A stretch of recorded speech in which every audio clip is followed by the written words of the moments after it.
नमस्कार मित्रांनो, आमच्या चॅनलमध्ये आपले स्वागत आहे. सी सदानंदन मास्टर, शिक्षक ते संसद, असा एक अद्भुत प्रवास. परिचय: एक शिक्षणतज्ञ, सामाजिक कार्यकर्ते आणि राजकारण्याची कहाणी, ज्यांनी केवळ शिक्षण क्षेत्रात योगदान दिले नाही, तर प्रचंड राजकीय हिंसाचाराचा सामना केला आणि जिवंत हुतात्मा म्हणून उदयास आले.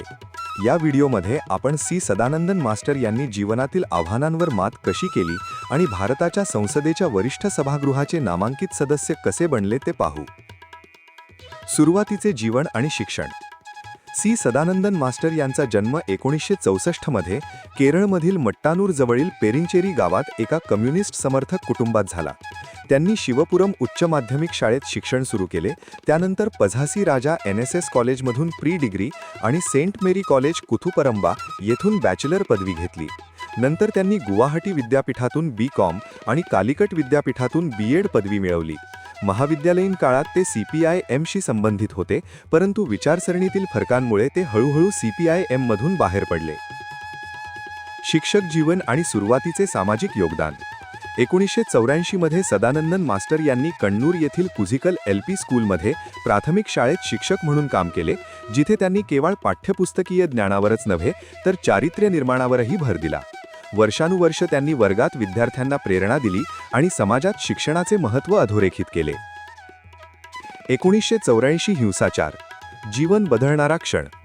25 जानेवारी 1994 रोजी संध्याकाळी CPIMचे कार्यकर्त्यांनी त्यांच्यावर मट्टानूर येथील उर्वाचल बस स्टॉपवर हिंसक हल्ला केला, ज्यात त्यांचे गुडघ्याखालील दोन्ही पाय कापले गेले. शस्त्रक्रियेने बरे होऊ शकणाऱ्या दुखापतींनंतरही ते काही महिन्यांनंतर कृत्रिम पायांनी रुग्णालयातून परत आले.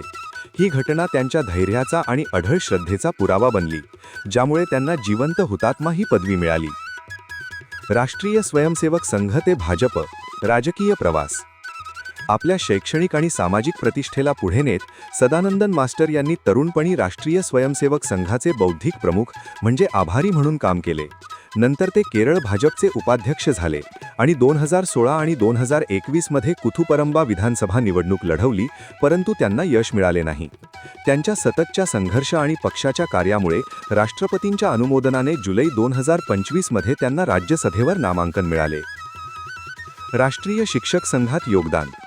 सदानंदन मास्टर सध्या केरळच्या राष्ट्रीय शिक्षक संघाचे उपाध्यक्ष आणि ते प्रकाशित करीत असलेल्या देश्य अध्यापक वार्ताचे एडिटर आहेत. या भूमिकेत त्यांनी शिक्षण धोरण, शिक्षकांचे हक्क आणि ग्रामीण आणि आदिवासी मुलांसाठी विशेष अभ्यासक्रम यासारखे मुद्दे उचलले. त्यांच्या नेतृत्वाखाली राष्ट्रीय शिक्षक संघाने अनेक चर्चासत्रे आणि रॅली आयोजित केल्या, ज्यामुळे राज्यातील शिक्षक-विद्यार्थी संबंध सुधारले. राज्यसभेचे नामांकन आणि अपेक्षित परिणाम. 21 जुलै 2025 रोजी राष्ट्रपती द्रौपदी मुर्मू यांनी राज्यसभेवर नामांकित केल्यानंतर सदानंदन मास्टर यांनी सांगितले की त्यांचे ध्येय शिक्षणावर विशेष कायदा आणणे आणि राजकीय हिंसाचाराच्या बळ्यांच्या पुनर्वसनासाठी संसदीय मंचावर आवाज उठवणे आहे. त्यांच्या साध्या जीवनशैली आणि मजबूत नैतिक मूल्यांसाठी ते देशभर लोकप्रिय आहेत. राष्ट्रीय स्वयंसेवक संघातील भूमिका आणि योगदान. सुरुवातीची बैठक आणि बौद्धिक प्रशिक्षण. 1984 मध्ये अखिल भारतीय विद्यार्थी परिषद म्हणजे ABVP द्वारे राष्ट्रीय स्वयंसेवक संघात जॉईन झाल्यानंतर सदानंदन मास्टर यांनी संघटनेच्या बौद्धिक शाखेत काम करण्यास सुरुवात केली. एर्नाकुलम विभागाचे बौद्धिक प्रमुख म्हणून त्यांनी अनेक चर्चासत्रे आयोजित केली, ज्यामुळे विद्यार्थी युवा शक्तीला राष्ट्रीय संस्कृती आणि सामाजिक न्यायाच्या संकल्पनांची ओळख झाली. जिल्हा स्तरावर संघटना बांधणी. 1990च्या दशकाच्या सुरुवातीला त्यांची कण्णूर जिल्हा समन्वयक म्हणून नियुक्ती झाली.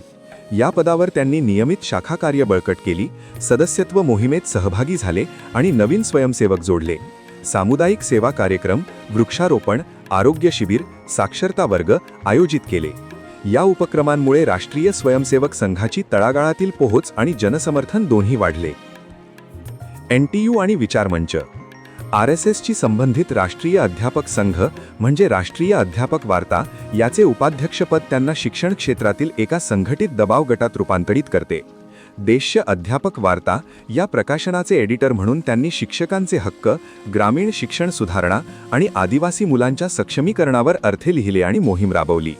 याशिवाय RSSची केंद्रीय संघटना भारतीय विचार केंद्रचे सदस्य बनून त्यांनी राज्यातील विचार प्रवर्तक जर्नल्स आणि वर्कशॉपचे नेतृत्व केले.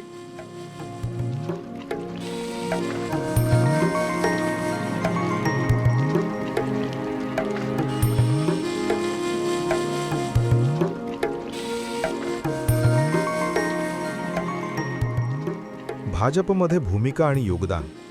राज्य कार्यकारिणीत उदय.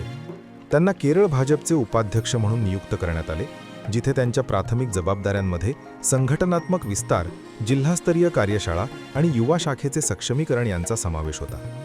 त्यांच्या नेतृत्वाखाली कन्नूर, मालगुडी आणि त्रिशूर जिल्ह्यांमध्ये नवीन प्रभाग समन्वयकांची नियुक्ती करण्यात आली. भाजपच्या विचारसभा वेळोवेळी घेण्यात आल्या.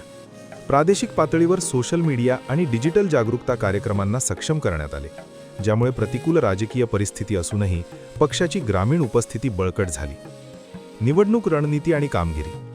2016 आणि 2021च्या विधानसभा निवडणुकीत ते कोट्टुपरंबू येथून उमेदवार होते.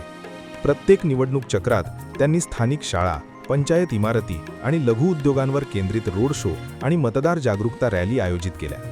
तृतीयपंथी लोक, आदिवासी आणि मागासवर्गीयांसाठी विशेष मोफत आरोग्य आणि प्रवेश मदत शिबिरे, शिक्षा सहयोग मोहिमेअंतर्गत शिष्यवृत्ती वितरणासह सामाजिक आणि शैक्षणिक कार्य चालू ठेवले.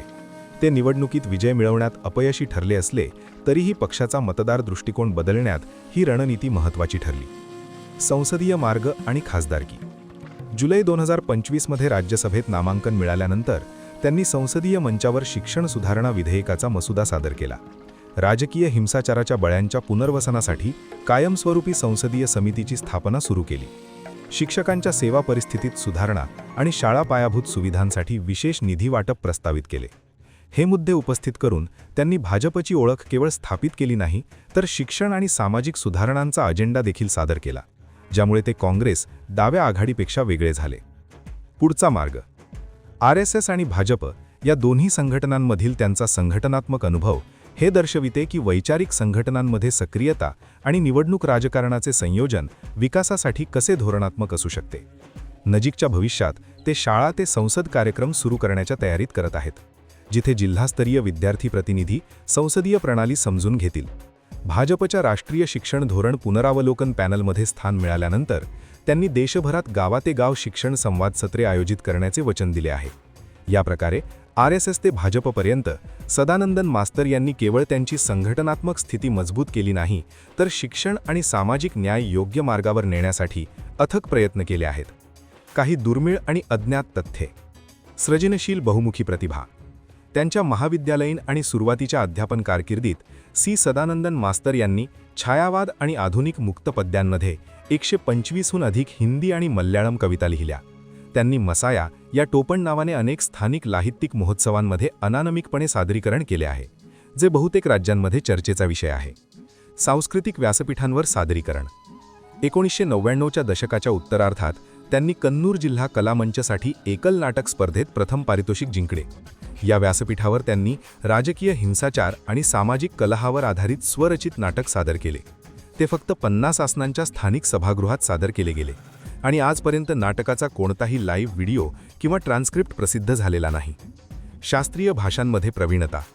त्यांच्या मातृभाषेव्यतिरिक्त त्यांनी संस्कृत आणि फारशी श्लोकांचा गहन अभ्यास केला आहे. त्यांच्या भाषणांमध्ये आणि लेखनात ते अधिकाधिक कालिदासाच्या मेघदूत आणि फिरदौसीच्या शाहनामामधून उद्धृत करून राजकीय हिंसाचाराच्या बळ्यांच्या कथा प्राचीन साहित्याशी जोडतात. वैयक्तिक जीवनाची एकांत बाजू. 1994च्या हल्ल्यांनंतर आणि संसदीय कारकिर्दीनंतरही सदानंदन मास्तर कधीही सोशल मीडियावर सक्रिय राहिले नाहीत. त्यांच्या कुटुंबियांच्या मते ते नियमितपणे 2 तास ध्यान साधना आणि मौन ध्यान करतात, जे त्यांना जीवनातील सर्वात आव्हानात्मक काळातही शांत राहण्यास मदत करते. राष्ट्रीय मान्यता. 2024मध्ये पंतप्रधान नरेंद्र मोदी यांनी केरळच्या भेटीदरम्यान एका निवडणूक सभेत सदानंदन मास्तर यांचा वैयक्तिक उल्लेख केला आणि म्हणाले, एका सामान्य शिक्षकाने असे काय वाईट केले की त्याचे दोन्ही पाय कापले. या पाठिंब्यामुळे सदानंदन मास्तर यांच्या धाडसाबद्दल आणि त्यांच्या कथेबद्दल देशभरात एक नवीन चर्चा सुरू झाली.